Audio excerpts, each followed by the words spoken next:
Hello everyone, welcome back to another question, and we're going to start with the third question, which is check whether kth bit is set or not. Just have a quick look at the question and we'll be discussing the approach soon. Now, according to the question, let's understand the concept first. After understanding the concept, we will be seeing the code. Now, coming to the concept, what does this question say? So n equal to 4 should be converted into the binary form. We can use LCM method and divide it. That is the first method. And second method is we can use bin. Bin operator in Python. This bin function will directly convert any number. Suppose n equal to 4. Now this 4 is inside the bin. This will be converted into 0, B, 1, 0, 0. Okay. Now 1, 0, 0 means 4 and 0B means binary. Okay. So when you use this operator bin, there will always be two extra values which represent binary format, but we don't need this format while doing the coding. So in this question specifically, it will there is no need to use this. So we will remove this using a slicing method. Using the slicing method, we only take from 0, 1 to second index to remaining index whatever. In slicing, we use this type. Okay?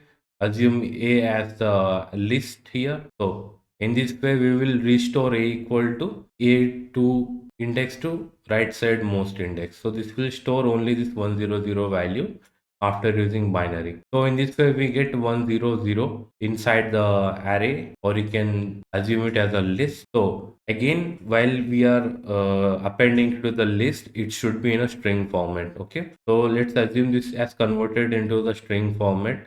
Now in the string format, every value is treated as a single character. So while iterating, what this kth bit is saying, set or not. By set, it means a value should be 1. Okay. By set, it means value should be 1. Now we are checking if the value is set or not. In this example, k equal to 0. So 0 index have been given. So this 0 index is from the rightmost side, from the least significant digit. From right side, we will move to this, like right to left, we move like this. So while iterating, we start from last position. Now k equal to 0, and this is a 0 index according to the question. Sometimes in questions, position value is given. For now, in this question, index value is been given. So 0th index from the right side should be checked kth bit or not.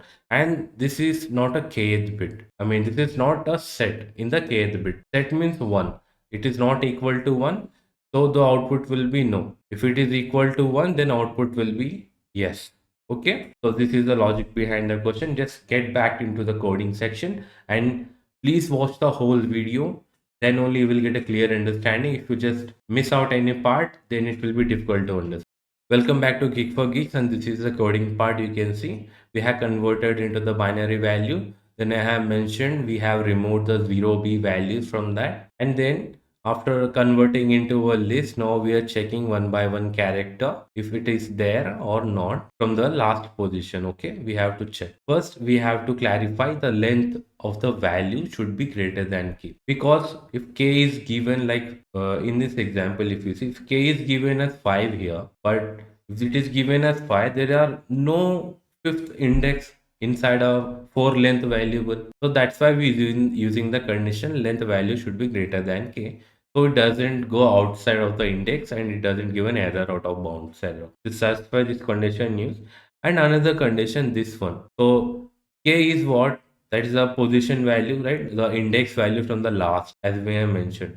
In Python, the last index value start from -1. Okay.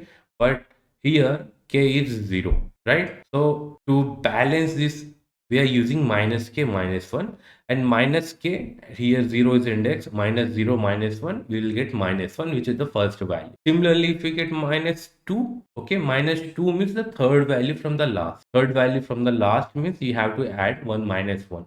-2 plus -1, which is -3, right? So yes, that's why we're using -k and -1 to get the exact position inside the value list. So now after getting to that position, now we are checking it is 1 or not. If it is 1, then that is a set. Then we return true. If it is not 1, then we return false. And this is the logic behind the question. I hope you have understood. Just please give us a big like and share with all your friends if you really like this. And don't forget to subscribe. And if you have any extra email IDs, please do subscribe with those. That will help our channel to grow more.